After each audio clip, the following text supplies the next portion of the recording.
क्या आप भी जीवन की मुश्किलों से घिरे हुए हैं? क्या आप भी भगवान से मदद मांगते हैं, प्रार्थना करते हैं, हनुमान जी पर सिंदूर चढ़ाते हैं और फिर भी बदलाव नहीं आता? कभी कभी ऐसा लगता है जैसे हमारी प्रार्थनाएं अनसुनी रह जाती हैं, जैसे हमारी भक्ति का कोई फल नहीं मिल रहा है। हम निराश हो जाते हैं, सवाल करते हैं कि क्या सच में भगवान हमारी नहीं सुनते हैं? क्या हमारी श्रद्धा में कोई कमी रह गई है? आज मैं आपको एक ऐसी ही अद्भुत कथा सुनाने जा रही हूँ जिसमें स्वयं पवन पुत्र हनुमान अपने भक्त को यह रहस्य बताते हैं कि वे मनुष्य की सहायता कब करते हैं और क्यों केवल प्रार्थना करना ही पर्याप्त नहीं है। यह कहानी हमारी आस्था को नई दिशा देगी, हमें यह सिखाएगी कि सच्ची भक्ति का मार्ग क्या है। दोस्तों, मेरे चैनल शुभ संस्कार पर आपका हार्दिक स्वागत है। तो दोस्तों, अगर आप सच में भगवान हनुमान के अनन्य भक्त हैं तो इस वीडियो को अभी लाइक करें और कमेंट में पूरी श्रद्धा भाव से लिखें जय श्री राम। यह केवल एक शब्द नहीं है बल्कि हमारी आस्था और समर्पण का प्रतीक है। बहुत समय पहले की बात है, एक छोटे से गांव में गौरव नाम का एक युवक रहा करता था। वह अत्यंत गरीब परिवार से था और उसका जीवन कठिनाइयों से भरा हुआ था। उसने कई बार प्रयास किए लेकिन हर बार उसे असफलता का सामना करना पड़ा। गरीबी और निराशा में उसे घेर लिया था। वह हर तरफ से निराश हो चुका था और भगवान हनुमान का परम भक्त था। वह हर मंगलवार को गांव के छोटे से मंदिर में जाता, बजरंग बली की मूर्ति के सामने घंटों बैठकर प्रार्थना करता। वह श्रद्धा से हनुमान जी पर सिंदूर और चमेली का तेल चढ़ाया करता था, फूल अर्पित करता था और अपनी परेशानियां उन्हें बताता था। गौरव की परेशानियों में दर्द था, निराशा थी और एक गहरी आस थी कि शायद हनुमान जी उसकी पुकार सुन ले और उसके जीवन में कुछ बदलाव आए। वह गिड़गिड़ाता, रोता और अपनी गरीबी दूर करने, एक अच्छी नौकरी पाने और अपने दुखों से मुक्ति पाने की विनती करता। महीनों बीत गए लेकिन गौरव के जीवन में कोई बदलाव नहीं आया। उसकी गरीबी वैसी की वैसी बनी रही, अच्छी नौकरी नहीं मिली और उसके दुख कम होने का नाम नहीं ले रहे थे। धीरे धीरे उसके मन में निराशा बढ़ने लगी। वह सोचने लगा कि शायद उसकी भक्ति में कोई कमी है या शायद भगवान उसकी प्रार्थनाएं नहीं सुन रहे हैं। एक दिन वह थक हार कर मंदिर में फूट फूट कर रोने लगा। उसकी आंखों से आंसू लगातार बह रहे थे और उसका हृदय पीड़ा से भरा हुआ था। बजरंग बली, वह रोते हुए बोला, मैंने आपकी इतनी भक्ति की, इतनी प्रार्थनाएं की, फिर भी आपने मेरी सुनवाई क्यों नहीं की? क्या मेरी भक्ति सच्ची नहीं थी? क्या आप सच में अपने भक्तों की पीड़ा नहीं देखते? उसके मन में कई सवाल उठ रहे थे और वह भगवान से निराश महसूस कर रहा था। तभी मंदिर में एक अद्भुत घटना घटी। तेज दिव्य प्रकाश फैला और पूरे मंदिर को अपनी रोशनी से भर दिया। उस प्रकाश के बीच स्वयं भगवान हनुमान प्रकट हुए। उनका तेजस्वी रूप भक्तों के भय और श्रद्धा से भर देने वाला था। उनके हाथ में गदा थी, उनका शरीर बलशाली था और उनके नेत्र शांत थे और करुणामय थे। उन्होंने गौरव की ओर देखा। उसकी आंखों में करुणा का सागर लहरा रहा था। वत्स, हनुमान जी ने अपनी गंभीर और शांत वाणी में कहा, मैं तुम्हारी हर पुकार सुन रहा था, तुम्हारी हर प्रार्थना मुझ तक पहुंची है। गौरव आश्चर्यचकित होकर ऊपर देखने लगा। वह अपनी आंखों पर विश्वास नहीं कर पा रहा था कि स्वयं हनुमान जी उसके सामने खड़े हैं। वह डर और विस्मय से कांप रहा था। हे प्रभु, गौरव धीरे से बोला, अगर आप मेरी प्रार्थना सुन रहे थे तो मेरे जीवन में कोई बदलाव क्यों नहीं आया? मैं आज भी उतना ही दुखी और गरीब हूँ। हनुमान जी ने मुस्कुराते हुए कहा, वत्स, मैं तुम्हारी सब प्रार्थनाएं सुन रहा था, लेकिन क्या तुमने कभी अपने जीवन को बदलने का प्रयास किया?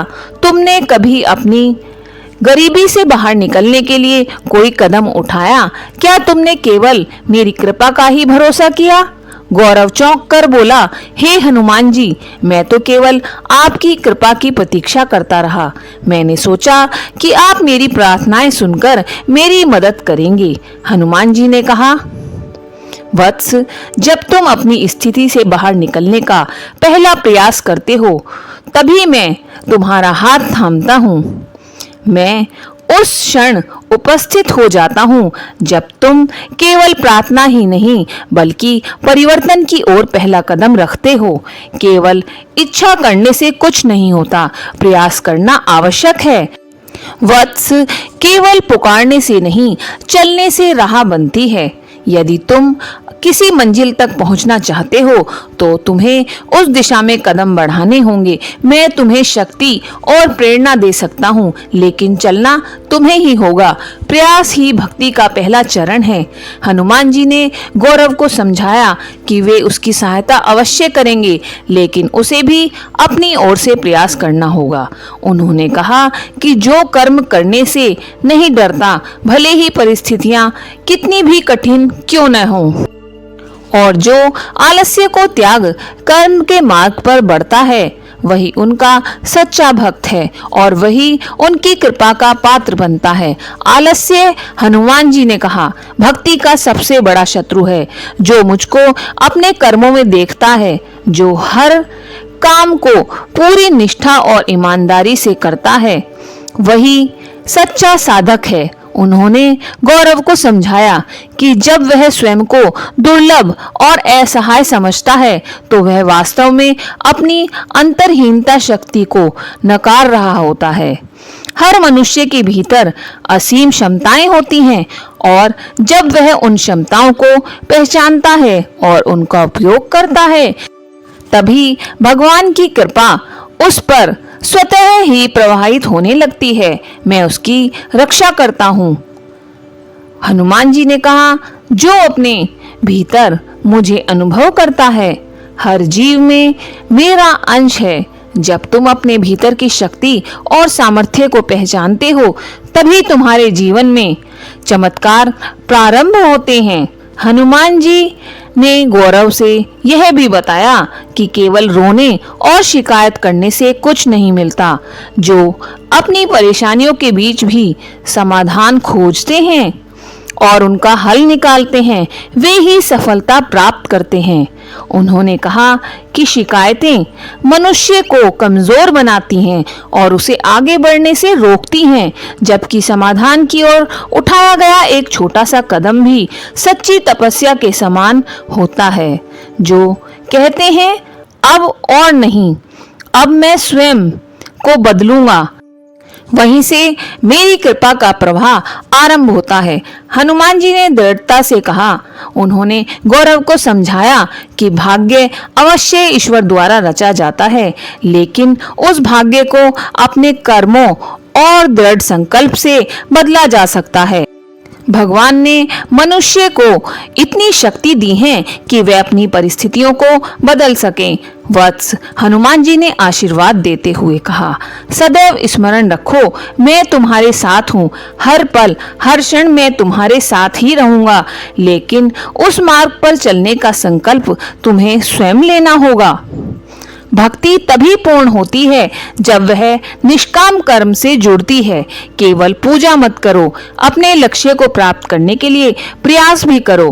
केवल आंसू मत बहाओ। उन्होंने आगे कहा, दृढ़ निश्चय के साथ आस्था रखो, अपने भीतर के योद्धा को जगाओ। मैं तुम्हारे भीतर ही हूँ, मैं तुम्हारे कर्म में हूँ, मैं तुम्हारे संकल्प में हूँ, परंतु चलना तुम्हें ही होगा।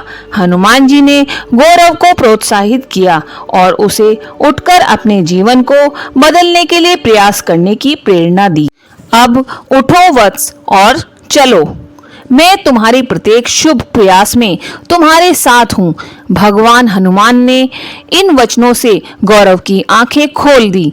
उसे एक नई दिशा मिली, एक नई प्रेरणा मिली। उसने उसी क्षण संकल्प लिया, हे पवन पुत्र, अब मैं केवल प्रार्थना नहीं करूंगा, मैं हर दिन आपके साथ, आपके नाम के साथ पूरी मेहनत और लगन के साथ काम करूंगा। गौरव ने मंदिर से निकलकर तुरंत काम खोजना शुरू कर दिया। उसने छोटे मोटे भी काम किए, कभी हार नहीं मानी और हमेशा पूरी ईमानदारी से अपना काम किया।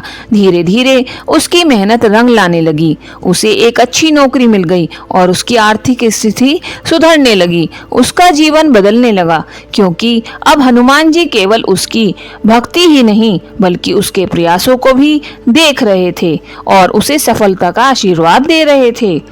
इस कहानी से हमें यह महत्वपूर्ण शिक्षा मिलती है कि भगवान हमारी प्रार्थनाएं अवश्य सुनते हैं, लेकिन वे तभी हमारी सहायता करते हैं जब हम स्वयं उठकर प्रयास करते हैं।